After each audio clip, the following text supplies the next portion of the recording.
Welcome to Canada's Social Changemakers. My name is Justin Douglas, and today we're here with David Testo, former captain of Montreal Impact and the first professional soccer player in North America to publicly come out. We'll be discussing his career, his coming out experiences, and his thoughts on LGBT athletes and tolerance in professional sport.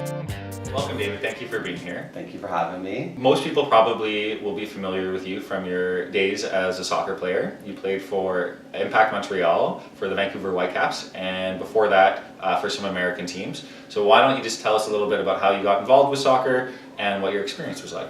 How I got involved with soccer was from a very young age. I started playing soccer when I was 5 years old, and it just continued throughout my life.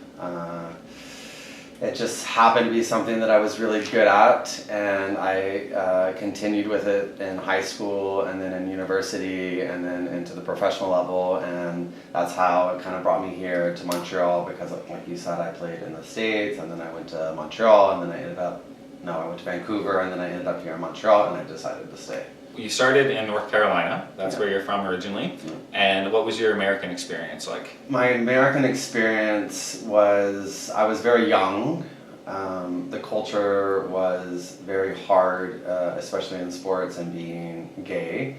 I could never truly be myself just because where I came from in the South, it's known as the Bible Belt. Kind of had to suffer through a lot of things in terms of just like the homophobia in sports, the homophobia in the South, and I think that I'm just really connected to my energy and what I really believe in, and I think that that's what's actually brought me to where I am today. Well, you came out in 2011 when you were captain of Montreal Impact, but prior to that you were a closeted player. So I know you've spoken to it a lot, and you'll probably have to speak to it a lot more in your existence. But do you want to talk about that experience a little bit, about being a closeted professional athlete? I think that without saying, to this day, there's tons of closeted athletes out there. And I think that my experience, all I wanted to do was kind of to start the snowball effect of people being able to come out and not having any of these repercussions of, like I had, where I was having a hard time finding a team after I came out, or even wanted to be in that environment after I came out. So for me, professional sports is still one of those places that is still really lagging in terms of acceptance and moving forward and creating this like kind of environment where it's safe. And I don't know where that really stems from because I mean, to the day that, to this day, I never felt from my teammates or from people that I really were close to involved in the sports, I never felt that kind of harsh kind of homophobia. It always stemmed from kind of maybe the upper management and the higher levels within the corporation and the business. So for me, I'm still conflicted, and I still don't really understand where that comes from, that idea where you can't be out and open in professional sports.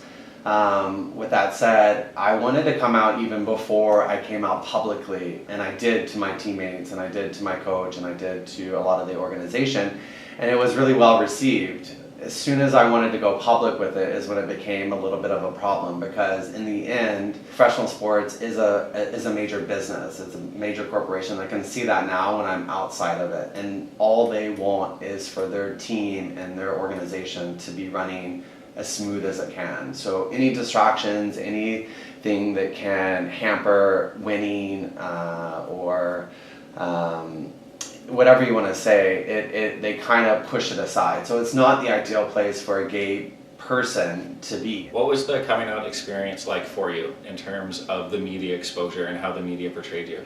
I had come into this kind of like bubble where I just was living a very normal life, and I really enjoyed it. And so I was already out to my teammates, I was already out to my organization and the coaches and administration.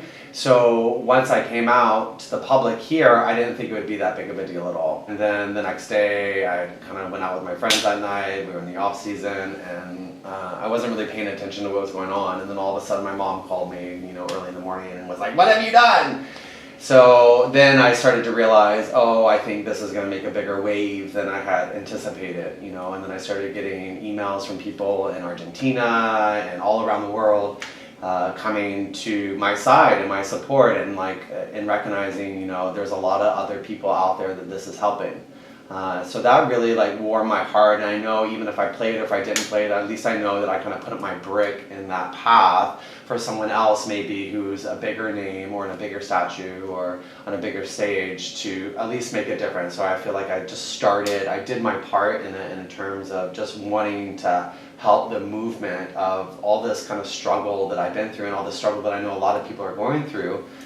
I feel like I just kind of put my brick on that path and hopefully allowed other people to be a little bit more themselves, and hopefully take this stigma of being gay in sports away at some point. I mean, it's a very slow process. I mean, I came out 5 years ago, and still to this day there's no one really coming out still. It's still a big stigma in sports. In the top 5 professional sports in North America, there's no one out. There's one, Robbie Rogers, who came out after me in soccer, and he really came out, I think, in my perspective, not knowing if he was going to come back and play, but he came back to LA where he was really received well and respected. So he's out there fighting for the cause now, but like besides him, there's no one else. So there obviously is a problem, and this needs to be talked about. And I don't know why there is this problem and this stigma, why gays aren't seen as equals in sports. How do you feel now that it's been sort of a period of time where you can sort of reflect on the experience, but right afterwards, right after you came out and you're no longer a professional soccer player anymore, there must have been a period of reflection, a period where you have to decide where you're going to go in the future. So what was the process of redefining your own identity after this sort of big career as a soccer player? I think every sports player goes through that process in general, because you can only play sports up into a certain age, theoretically. I mean, there's not a lot of people that go past 35. I know in like the NFL and stuff like that, you can go a little bit longer, but that was always a conversation on the buses and when you're traveling. What are you going to do after, you know? Mm-hmm. And for me, I had no idea. All I knew was that I felt good in Montreal, and I wanted to go into an environment that I didn't have to deal with everything that I've been dealing with thus far in life. So that's why I really was drawn to yoga.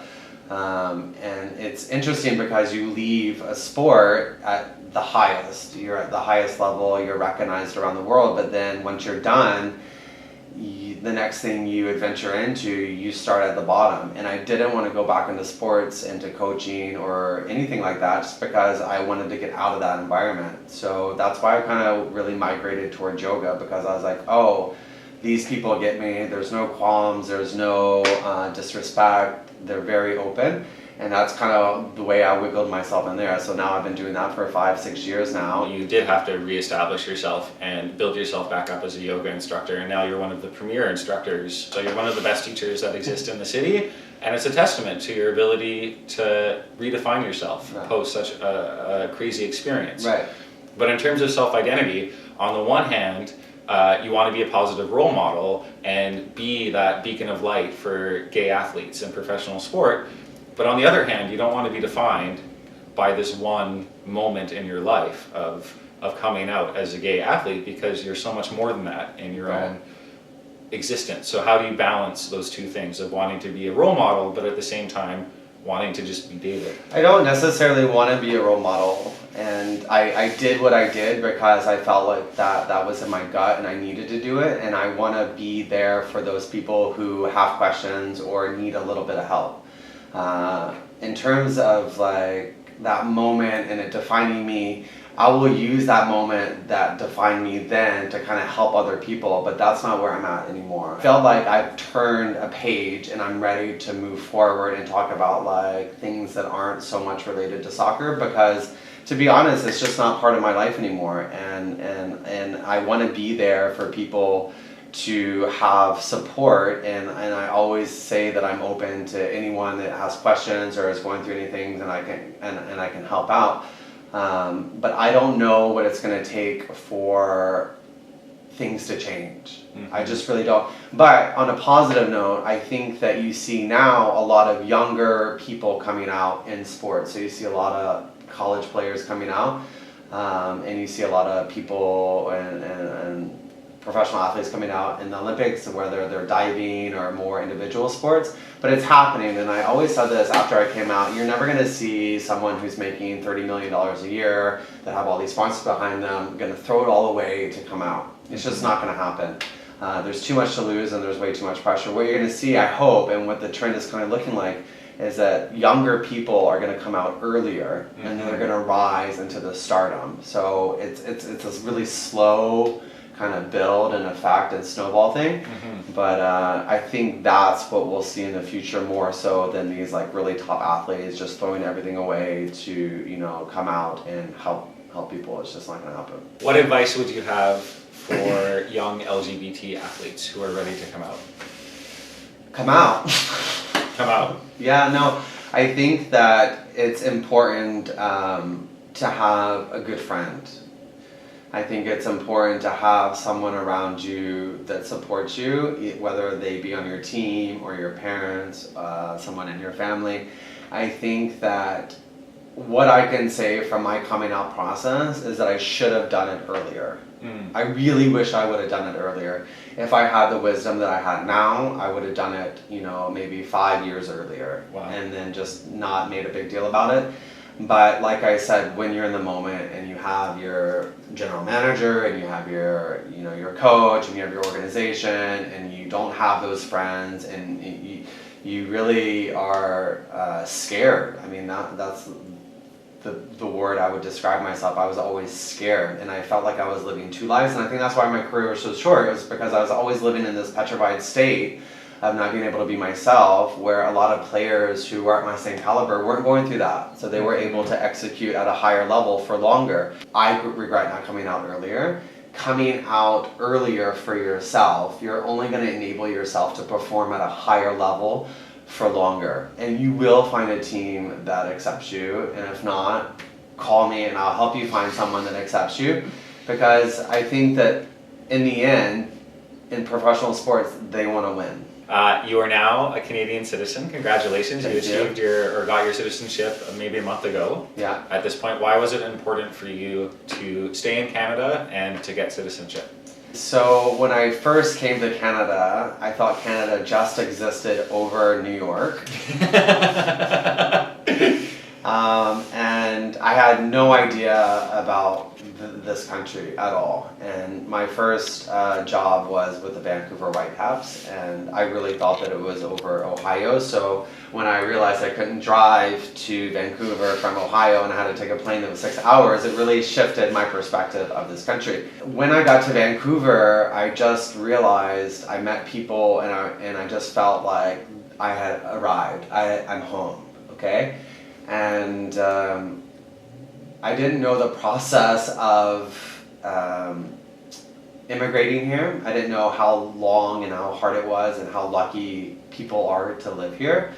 So once I started that process, I didn't want to stop. And the more I lived here and the longer I lived here, the more I wanted to stay. Not saying anything bad about the States, but like I said from the previous part in the interview, that I come from a very special place in the States that is called the Bible Belt, and they just haven't evolved, I don't think, consciously to where the level of Canada is. And I think that that's really important for people of Canada to hear, and even the people of the States. I know that they mean no harm, they really don't, but it's just a collective consciousness here in Canada that I really mesh well with. Well, thank you, David, for being here with me today and speaking with me about this, because I know it's not something that's always easy for you to do, but 5 years later, you're still a role model. You're still one of the only players to come out professionally in soccer or in professional sport across the board, and you're a trailblazer and have opened the doors for a lot of other people and have changed a lot of minds. So you should be incredibly proud of yourself, and we here in Canada are incredibly proud to have you as one of our newest citizens. So thank you so much again. It's been an absolute pleasure. Thank you. Namaste.